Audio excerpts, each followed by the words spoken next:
Texas Stadium, December 1999. The Cathedral of America's team falls silent. 85,000 hearts stop beating for one eternal moment as number 48 lies motionless on the field.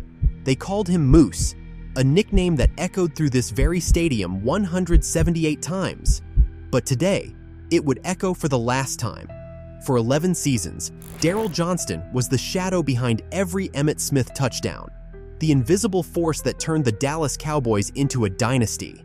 But one hit, one brutal collision, would do what a decade of defensive linemen couldn't. This is the story of the unsung warrior who sacrificed everything in football's most punishing position. A tale of glory and devastation, where victory came at the ultimate price. Without Moose, there is no rushing record. Some heroes don't score touchdowns. Some heroes make them possible. The brutal hit that silenced the Moose forever.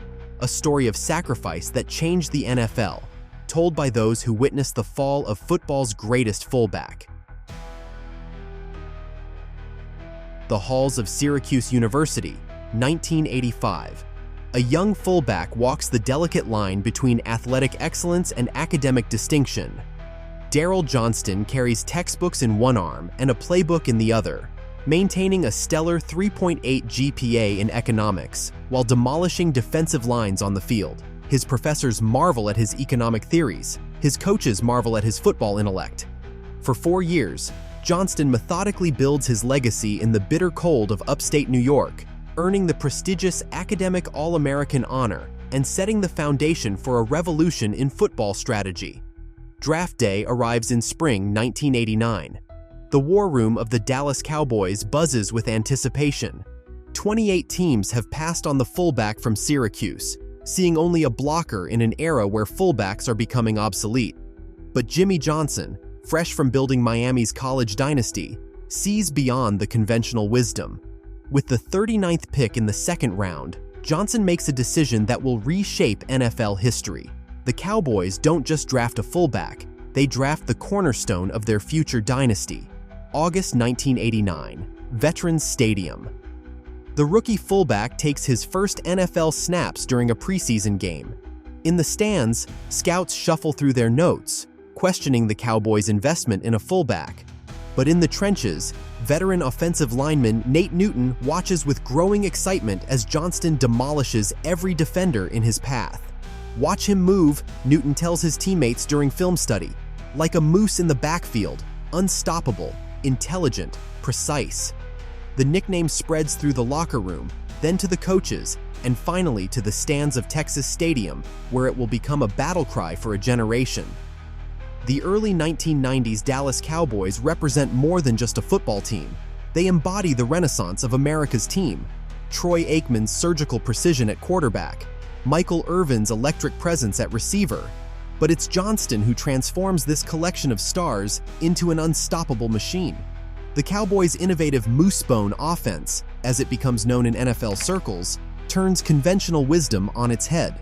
When other teams see fullbacks as interchangeable pieces, Dallas builds an empire around Johnston's unique combination of intelligence and power.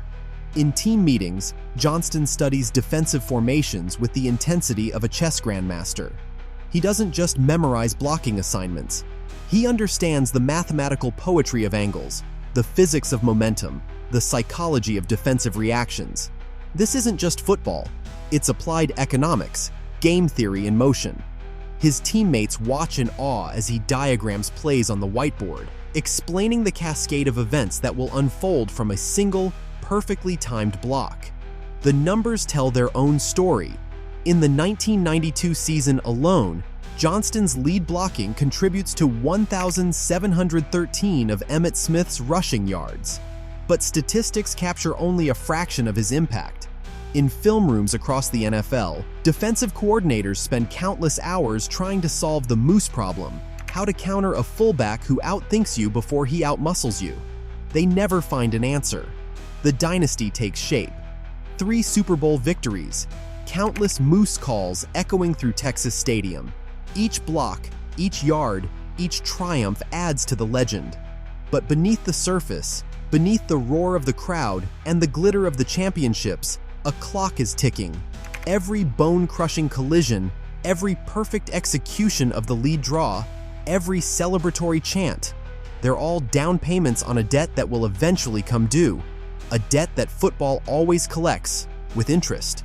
January 1993, Super Bowl 27 against the Buffalo Bills. Fourth quarter, Cowboys leading 31-17. The play call comes in, lead draw right. In the huddle, Emmitt Smith and Daryl Johnston exchange a knowing glance.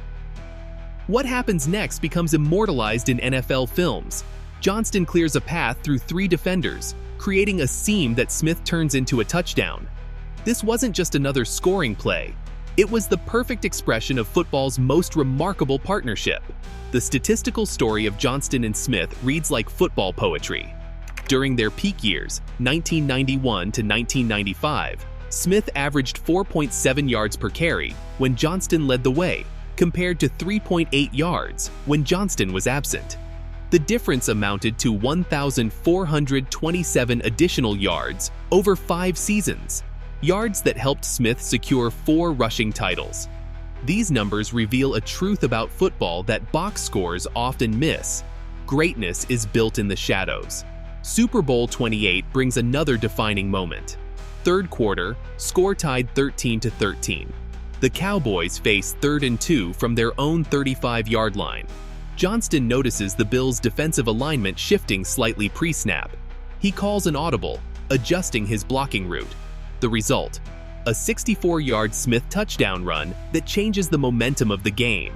In the post-game film study, coaches would use this play to teach the cerebral side of football, how one player's split-second reading of defensive mechanics could alter NFL history.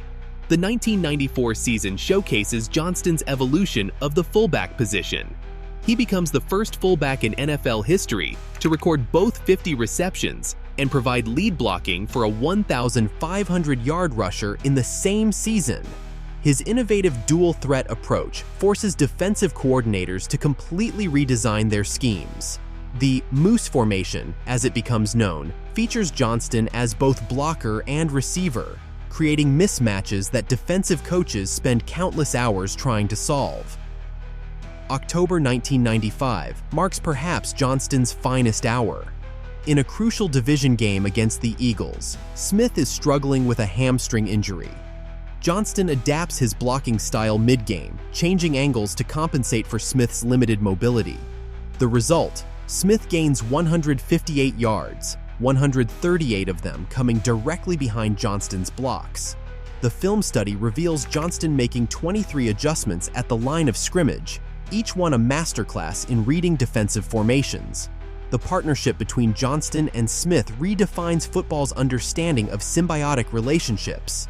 In games where Johnston plays every snap, Smith's touchdown rate increases by 37%.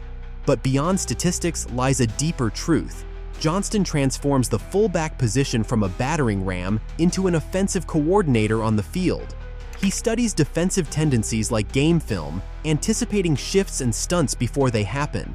His blocking becomes less about power and more about precision, a chess master's approach to football's most physical position.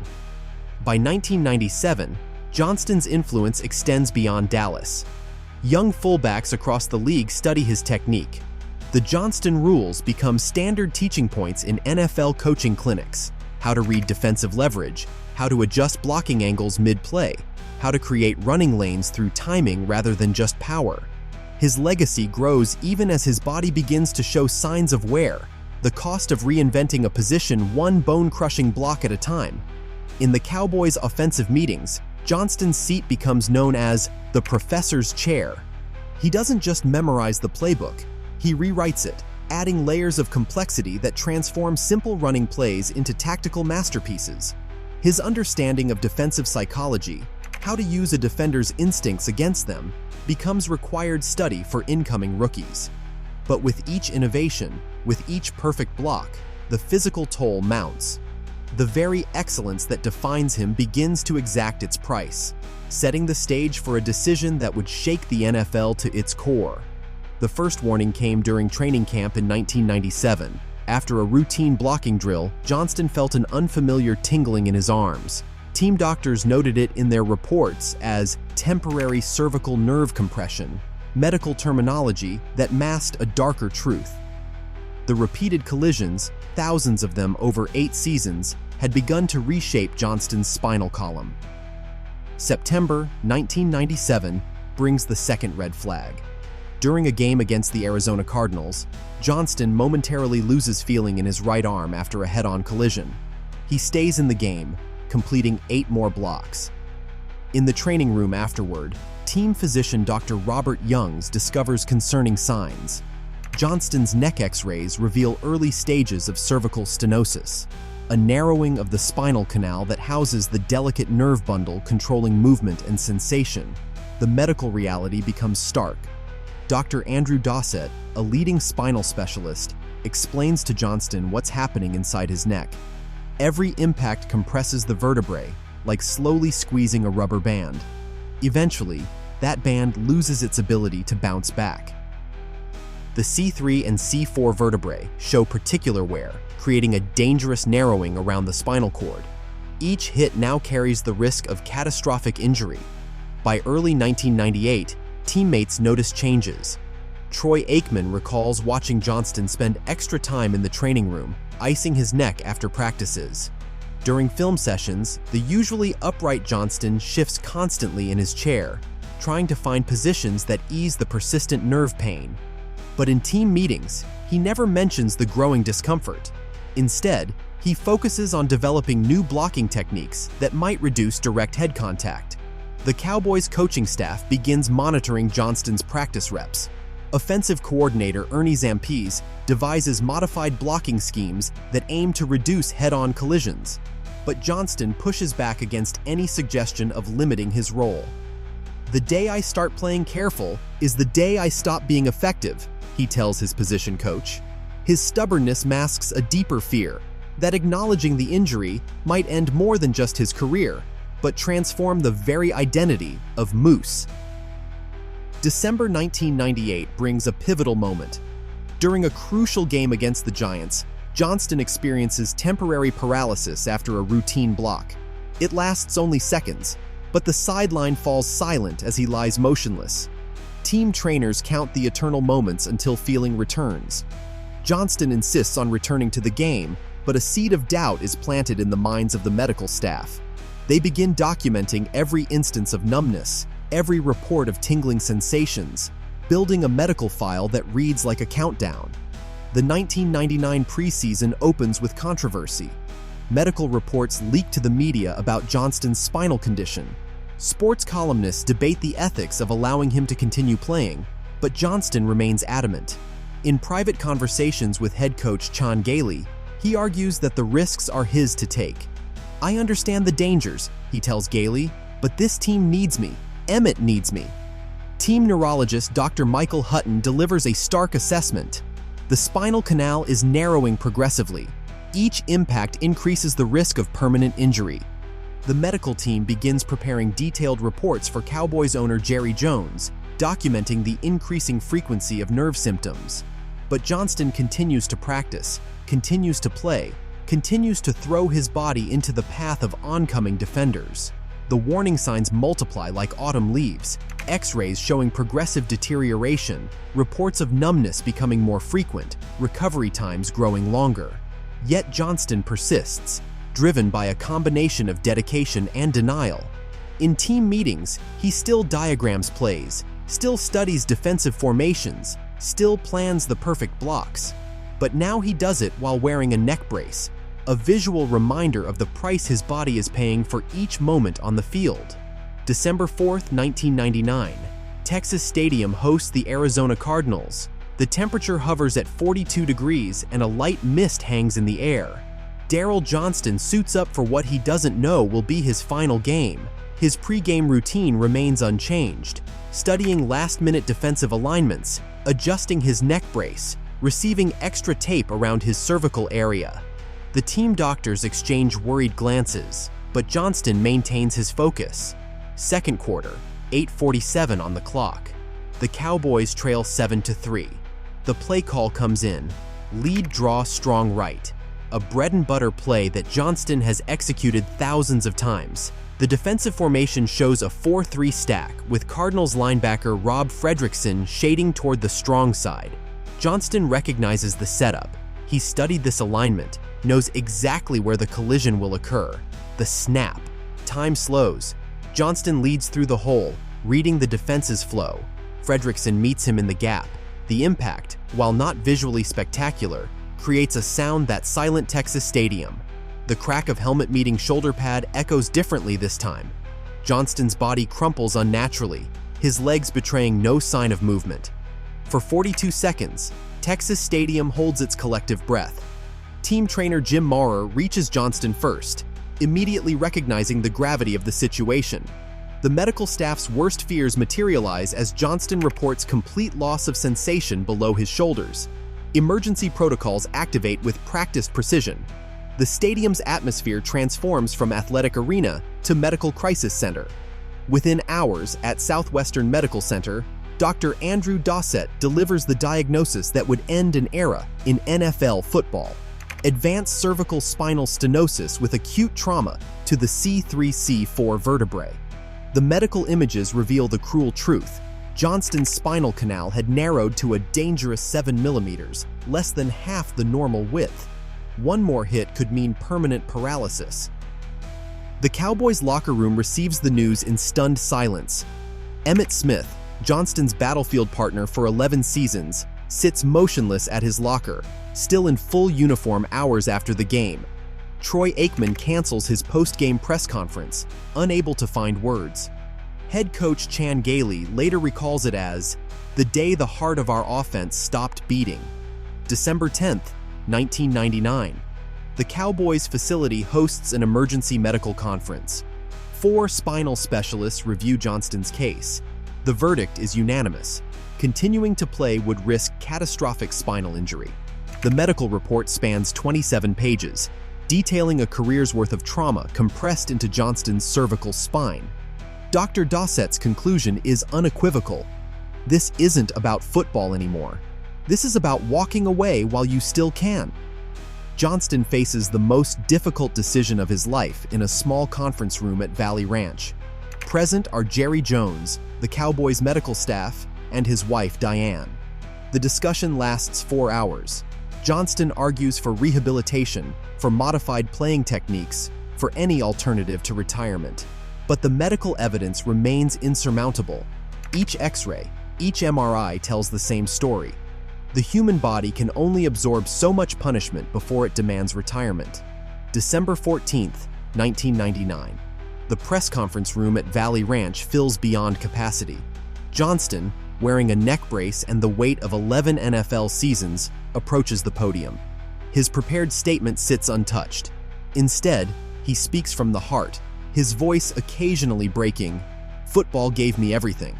Today, it's asking for something in return: my career, to save my future. The assembled media, usually quick with questions, sits in respectful silence. The final medical report reveals the cumulative toll: over 4,000 lead blocks, 753 pass protections, and countless collisions had reshaped Johnston's spine. The very plays that made him legendary, the bone-crushing blocks, the fearless leads through the hole, had systematically dismantled his body's architecture. In a cruel irony, the perfect technique that made him great had also made him vulnerable, concentrating the impact forces precisely where his spine could least afford them. The silence that fell over Texas Stadium that December day echoed far beyond Dallas. Johnston's career-ending injury became a watershed moment in NFL history, forcing the league to confront the true cost of football's physical toll. In 2000, the NFL Competition Committee introduced new protocols for spinal injury prevention, including mandatory advanced imaging for players showing early signs of stenosis. They called it the Johnston Protocol, a testament to one man's sacrifice, changing the game for generations to come. The NFL's medical committees began studying Johnston's career in detail. His medical records, spanning 11 seasons, revealed a pattern that would reshape how teams monitor cumulative impact.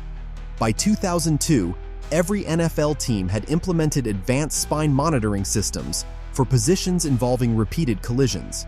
The fullback position, once celebrated for its brutality, underwent a fundamental reevaluation, but Johnston's greatest transformation came after leaving the field. In 2003, he stepped into the broadcast booth, bringing the same analytical mind that had revolutionized fullback play to football commentary. His ability to break down complex plays into understandable elements earned him acclaim from viewers and respect from former opponents. The voice that once called protections now tells football's stories to millions. August 7, 2010, Canton, Ohio. Emmitt Smith stands at the podium of the Pro Football Hall of Fame, his gold jacket gleaming under the lights. In an emotional moment that brings the audience to tears, he turns to Johnston in the crowd. "Moose, you took years off your career so I could extend mine. The record books might not show your name next to those yards, but we both know the truth. You're the unsung hero of every one of them." The modern NFL has largely moved away from the traditional fullback position. Spread offenses and pass-heavy schemes have replaced the smash-mouth football of Johnston's era. Yet his influence persists in unexpected ways. Today's NFL teams employ player load management systems, sophisticated tracking of cumulative impact, that trace their origins to the lessons learned from Johnston's career. His sacrifice led to better protection for players across all positions. Within the Cowboys organization, Johnston's legacy lives on through the Moose Johnston Award, given annually to the player who best exemplifies selfless contribution to team success. The award's criteria echo Johnston's career: intelligence, sacrifice, and unwavering dedication to excellence regardless of recognition. In the NFL Films Archive, there's a telling moment captured during Johnston's final season. After a game, a young fan asks him why he doesn't carry the ball more often. Johnston's response encapsulates his entire philosophy. Sometimes the biggest impact comes from making others successful. This principle now guides a new generation of players who understand that true greatness isn't always measured in touchdowns or yards. Today, Johnston's story serves as both warning and inspiration. A cautionary tale about the physical toll of football, yes, but also a testament to the power of reinvention. From the crushing hits of the fullback position to the analytical insight of the broadcast booth, his journey reminds us that every ending can become a new beginning. The Moose calls may have fallen silent in Texas Stadium, but their echo continues to shape football's future. In training rooms across the NFL, in broadcast booths every Sunday, and in the evolving safety protocols that protect today's players, Daryl Johnston's influence endures. His career reminds us that sometimes the most powerful legacy isn't in the roar of the crowd, but in the lives changed by one player's sacrifice. If you've been moved by Johnston's story of sacrifice and transformation, take a moment to support our channel. Hit that subscribe button to join us in celebrating the unsung heroes of football, the players who changed the game not just through their plays, but through their courage to walk away when the game demanded too much. Your subscription helps us continue telling these essential stories that shape the heart of football. Remember, as Johnston showed us, sometimes the biggest impact comes from helping others succeed.